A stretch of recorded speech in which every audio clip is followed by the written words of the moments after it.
అనంతపురం జిల్లా కణేకల్లు మండలం హనకనహాల్లో శ్రీరాముని రథానికి నిప్పు పెట్టిన ఘటనను పోలీసులు నిష్పక్షపాతంగా దర్యాప్తు చేయాలని ఎమ్మెల్యే కాలువ శ్రీనివాసులు కోరారు.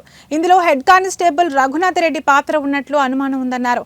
ఈ కేసులో వైసీపీ నాయకుడు బోడిమల్లి ఈశ్వర్ రెడ్డిని పోలీసులు అరెస్టు చేయడం హర్షణీయమన్నారు. తగులబెట్టిన కేసులో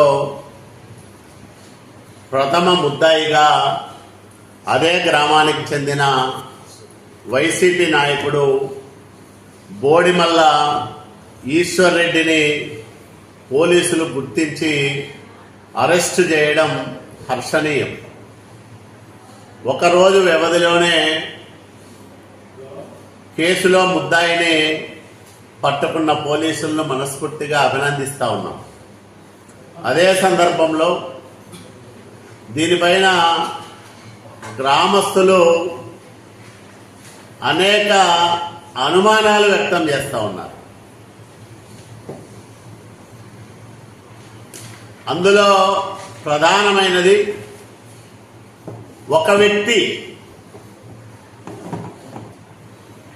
రథం షెడ్డు తాళాలు పగలగొట్టి రథానికి నిప్పు పెట్టే అవకాశం లేదు. అతనికి కనీసం 4-5 వ్యక్తులు సహకరించి ఉంటారని అక్కడ ప్రజలు చెప్పుకోవడం నిన్న నేను